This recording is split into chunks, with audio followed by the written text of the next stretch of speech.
Allah, Allah, Allah,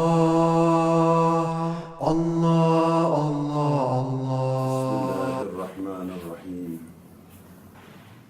This topic deals with prostrations in general. And because prostration, there's so many different varieties, inward and outward prostrations. And even in the meeting, people who prostrate themselves to humans for something they need or something some gain. In war, perhaps a person would be forced to prostrate himself before he's victorious, the man he fought with.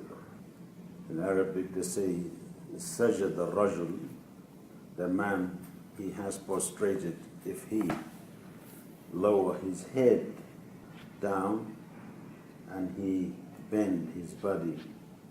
That's in the Arabic language. In the Holy Quran, it's the same. Allah, he said to the angels, prostrate to Adam.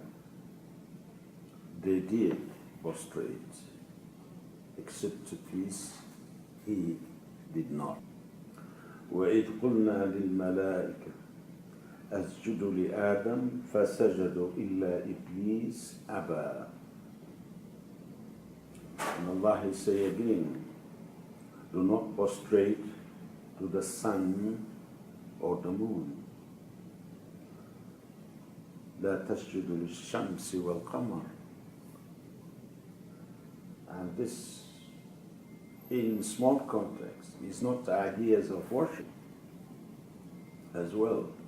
People that do worship sun and moons, but also means is the energy which this particular source of a particular planet provide the earth could cause you to become indulged in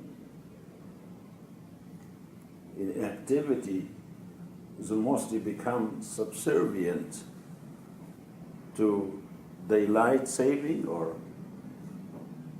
work or any of this, because the sun and the moon, they are part of our 24 cycles. So it's not meaning worship. So people, you get 12 hours a day working, they don't think of God at all, because of through all this period.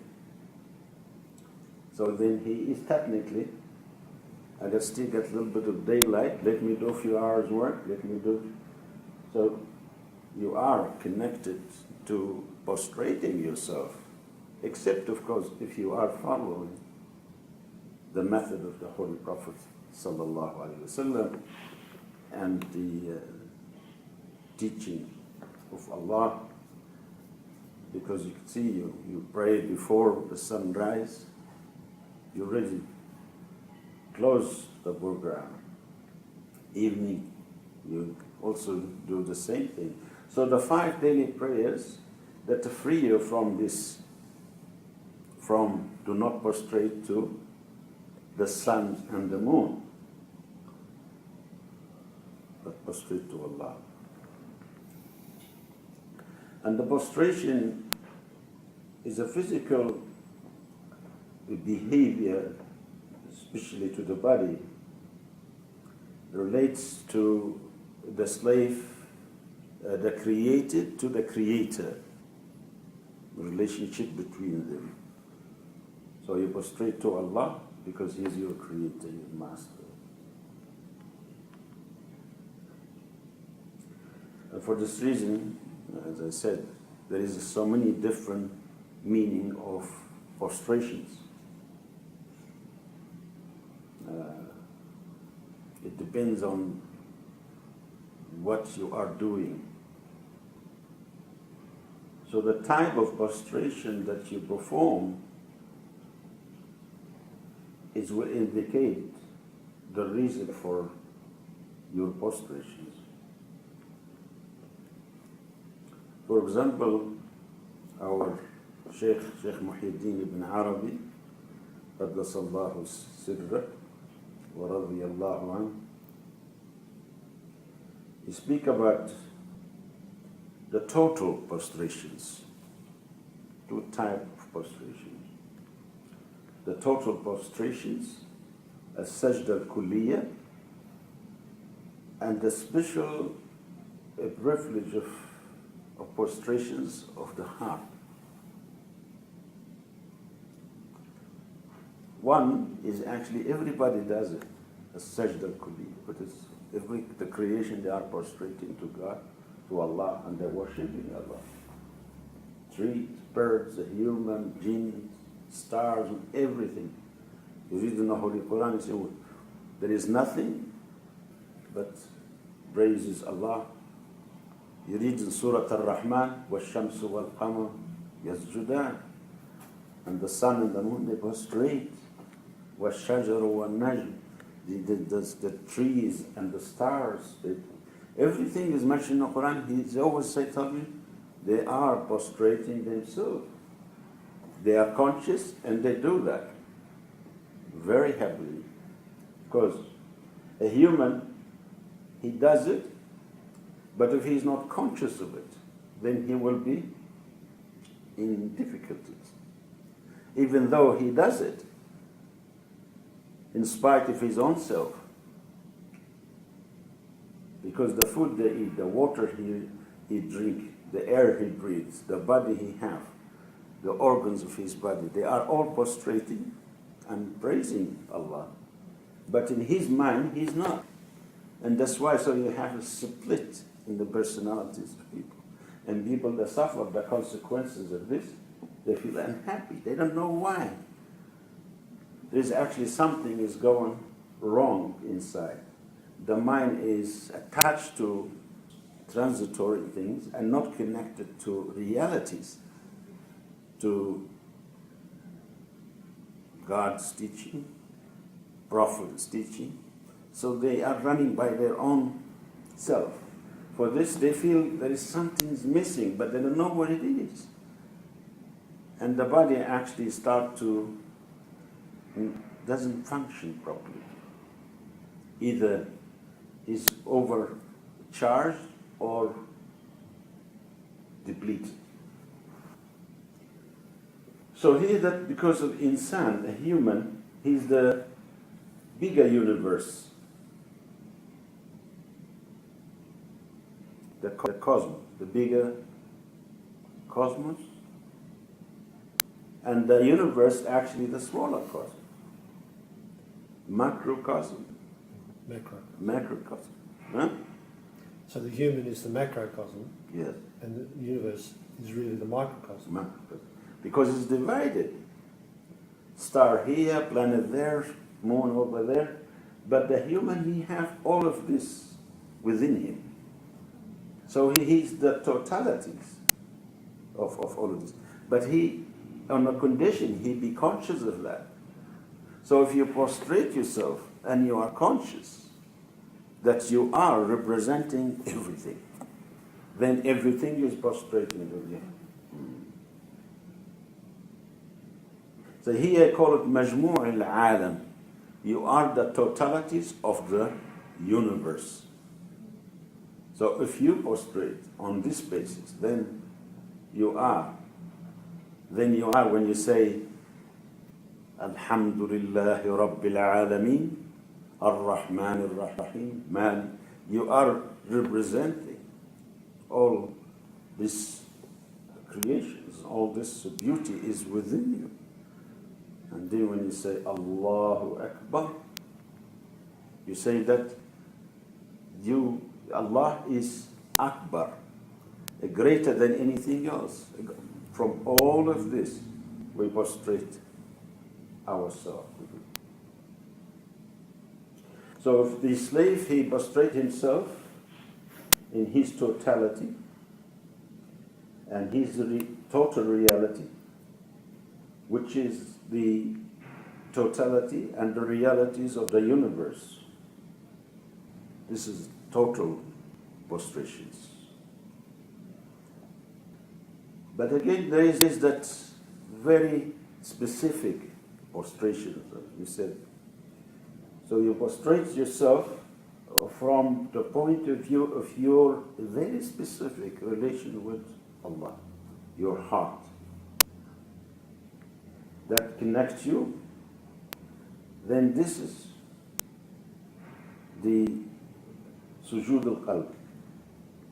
And this is when you prostrate and you don't see the universe anymore. So it is a state of annihilations. It's finished. So first you are training yourself to stop the chatters and the talking and all this, to try to concentrate in salah. But later it has become with the practices in the right method, then it has become the heart itself. You prostrate, you forget everything because you are connected to the source and you are annihilated with the source. This is realities of qurb. So Allah, He gave the human, or required from the human, 2 prostrations. That's why the salah have, we say 2 rak'at. Huh? One on behalf of the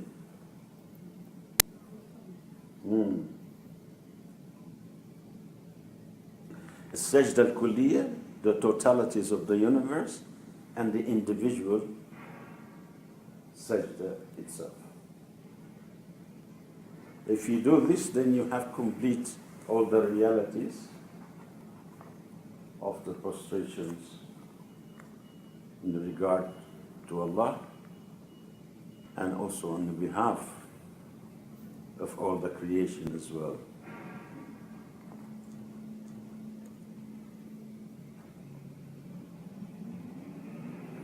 And of course, this is in the highest level as the universal man, al-insan al-kamil. So the Holy Prophet, when we open the prayer, so we could start to prostrate ourselves, what you say, inna salat, that my prayer Yes. and my Striving. my life, my death, for Allah, Rabbul Alameen, the Lord of the universe, Lord of everything, actually. And by this I've been commanded. You didn't do it because, well, look fancy, it looks nice. No, you do it because that's what is required from you. وَبِذَلِكَ أُمِرْتُ. By this I've been commanded. وَأَنَا مِنَ الْمُسْلِمِينَ.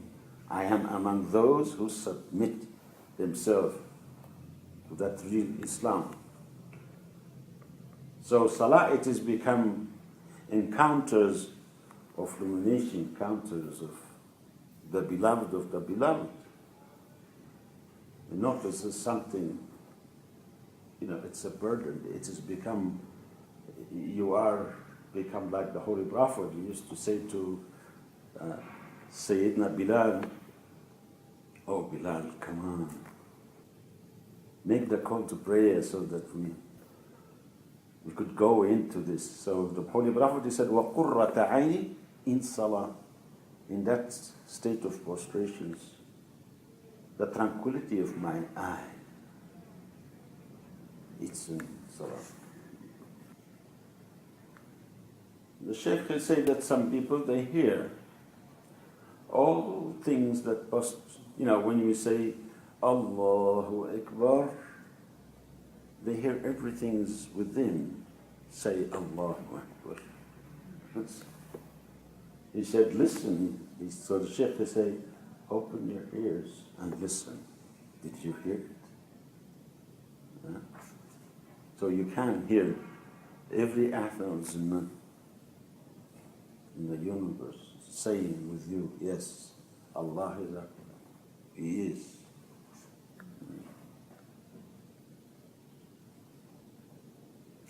So when you do this, that's the first prostrations. So the second prostrations, because you heard, and you say, yes, Allah. So you go to the second one. And that one is because you connected yourself, and that is, you're not aware of that sound anymore, but you're connected to the source itself. And this is your specific connection to Allah, which is provided for you. No one will share it with you, and you do not share it with anyone. That's very private, very specific connections of your being to the Supreme Being. And this is, of course, sujood al-qalb, the prostrations of the heart. So for this, Allah, He made the heart as from the realm of the unseen, and made the face of the realm of seeing. Yeah. So we could see someone's face, but we cannot see his heart. So his heart to us is from the word of alam al-ghayb. That's why we always say, Ya allam al-qulub, O knowers of the heart. But we could read the face, we look to the people's face, somebody's face, and say, there's something going on there. So Allah, He wants you to do the two, the prostrations of the head, the face. You know, Sheikh Muhyiddin himself, he said, he saw a man hitting a donkey with the stick on his head, on his face. And he said to him, don't do this. And the donkey spoke to the Sheikh, he said to him, leave him, because on his face is hitting. Because the face is that represents face of realities, face of the real. And of course, we said the face is the face of the Nur Muhammadi, the name. So the Holy Prophet, he said, don't leave the face.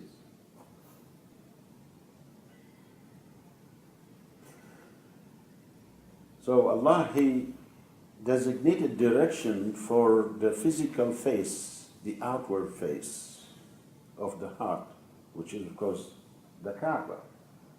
So we want to prostrate, we direct ourselves toward the Kaaba. That is for the physical face.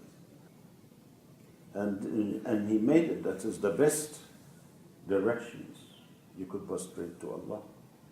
There is tremendous benefit, spiritually, physically, psychologically, because of the flow of energy from the other directions of people who are prostrating themselves at the same time.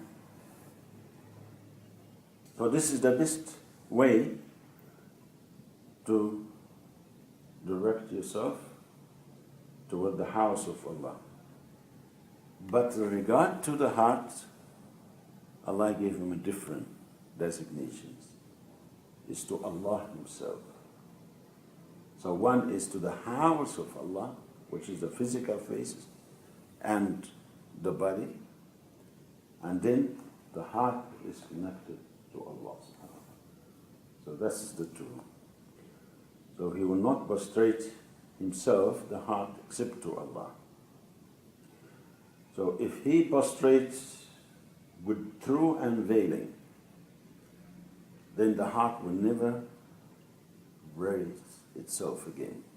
That's eternal, forever. This, you could say, the awakening of the heart, or you could have many different names for it, but this is prostrating of the heart. We have spoken, I think, once before regarding this.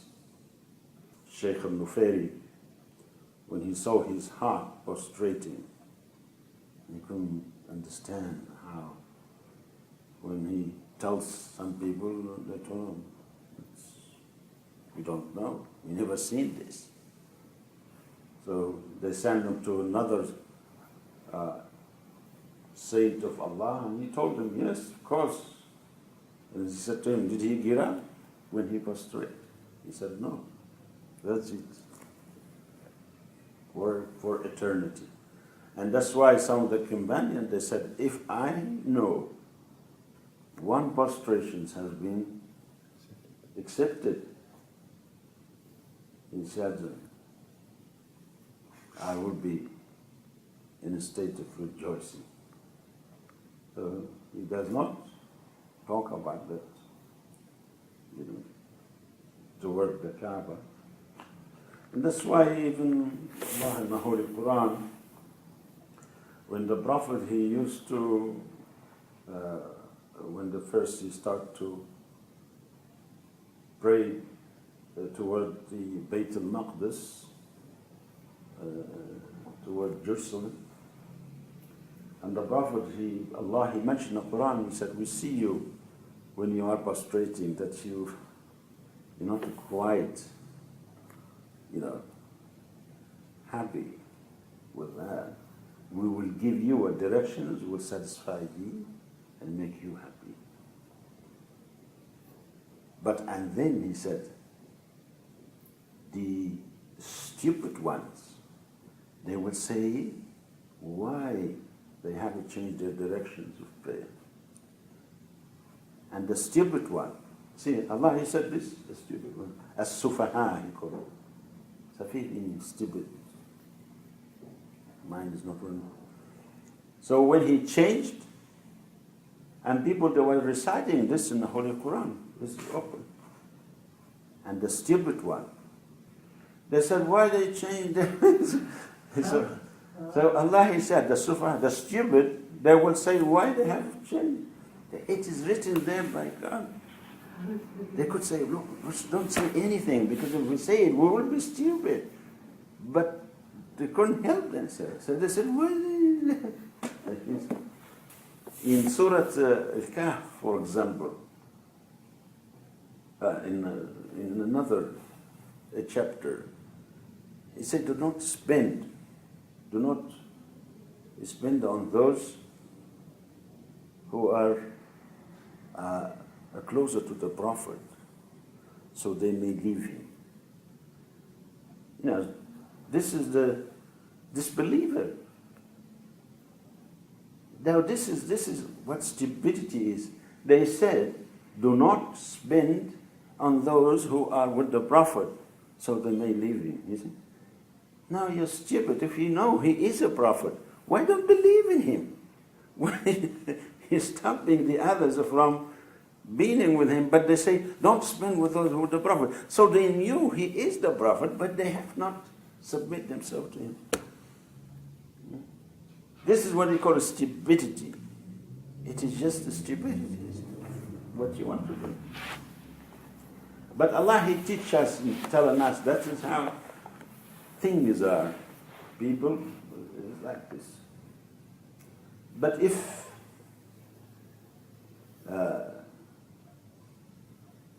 so a person, he may find sincerities and collect himself and concentrate and he make prostrations, but the heart to get up. This is actually in a state, he enters a state of forgetfulness. So he's in and in, out, in, out, in, out. The heart is not quite set in yet because of state of forgetfulness. So the one who does not raise his heart, he is eternally in the presence of Allah. He'll be conscious of Allah forever because of that prostrations. But the one who does not reach that, so he's sometime in, sometimes state of forgetfulness, become a habit.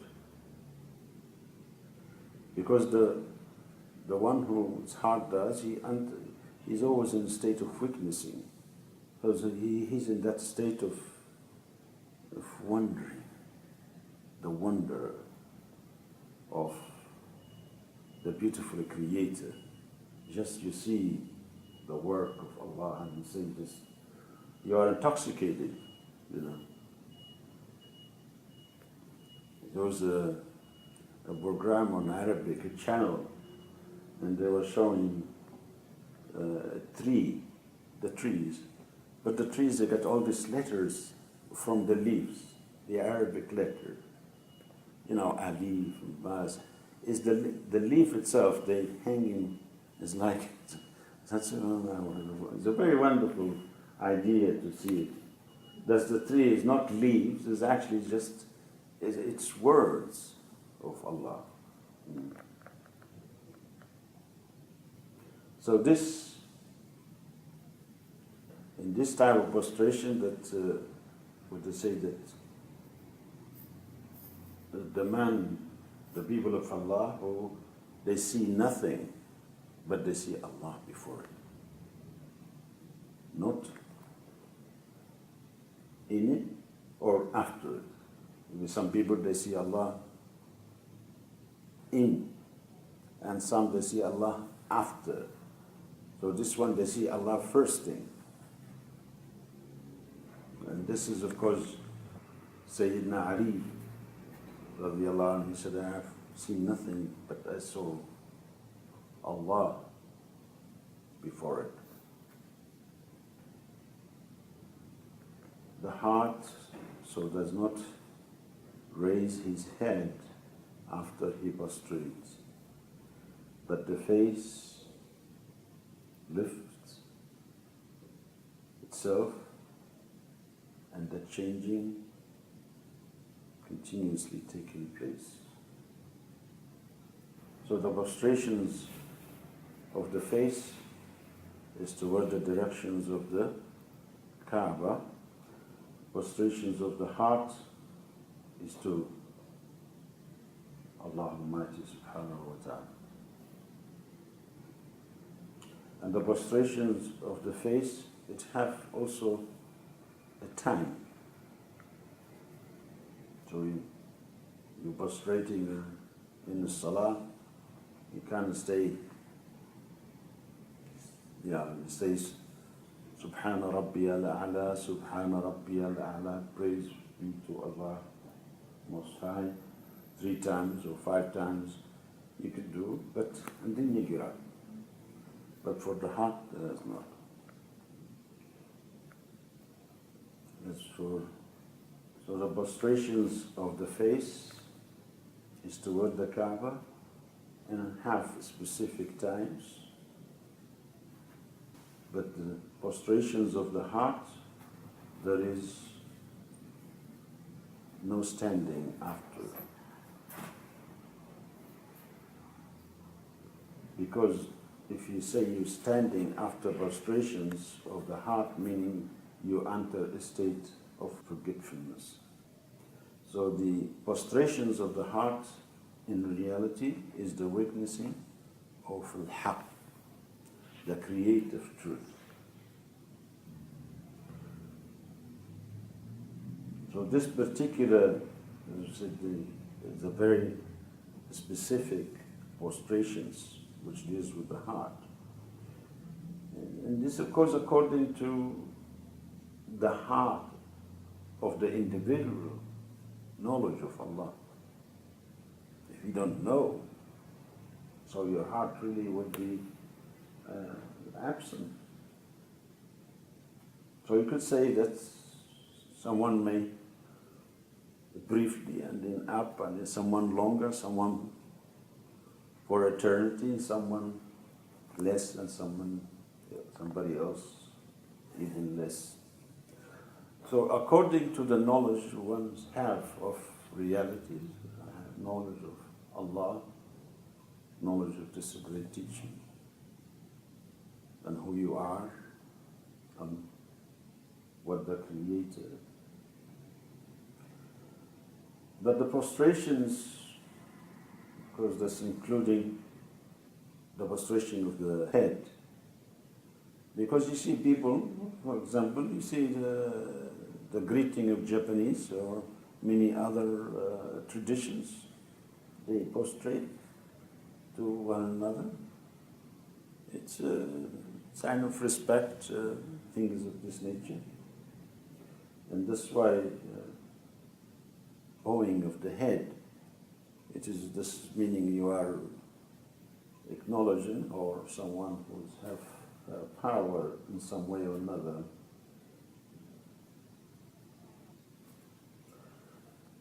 They said that the prostrations of the knower of Allah, it is slight separations from what Allah wants. So for this, what you say, Subhana Rabbi al-A'la, praise to Allah Most High, my Lord, Subhana Rabbi al-A'la. Because you are going down and you bring in also that reality with you. So to acknowledge what you are doing, then that Subhana Rabbi al-A'la, praise to be to my Lord Most High. And that's why when you are prostrating in ruku', not the sujood, ruku', when you say Subhana Rabbi al-Azim, how amazing, how great He is. So the greatness is there. You are halfway between going all the way down and leaving everything else, all the galaxies and universe and every atoms, and you're going down to that beautiful state of nearness. So you raise the name of Allah and the consciousness of Allah from that lowness that you performed. That's why some of the Arabs who embraced Islam in time of the Holy Prophet, they said, we will do whatever you want from us. One God, your Prophet, this, that, except one thing, put our nose on the ground, we will not do this. This is a little bit way too far. No deal. Deal or no deal? No deal. But and then these people they are, of course, some lucky, some perhaps unlucky. Those who are lucky, they have seen the perfect light of the Holy Prophet ﷺ, and they absorb it directly from him. That's why they didn't really know everything about the Quran. They just believe, that's it. That's his unique belief. Now we know so much, we have so much knowledge, but that program inside that deals with the connection is not quite complete. The Holy Prophet ﷺ is the lady who came and embraced Islam with her son, and then he got sick and died in Medina. She came to him and she said, I came and embraced Islam and I stayed for a while, my son died. Now, it looks like a bad omen. Can you do something about it? So he said, what do you want? He said, bring him back. He said, okay. He wants to put his hand on him, that's it. He's up and about.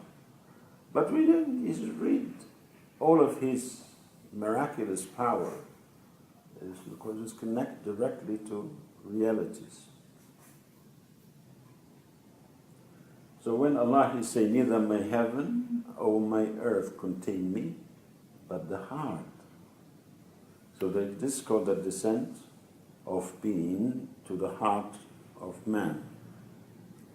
And this is, of course, Al-Arsh, the throne of God, the throne of Allah. Arshur Rahman. So this is just to free you from that conceptive idea that there is somewhere someone sitting there on the throne. It is here, within your heart. So Allah, He say, within you. You cannot see. So this deals with the prostrations of the heart. There is the great saint of Allah, but they have latafa and sadaja. Latafa meaning gentleness and childlike quality.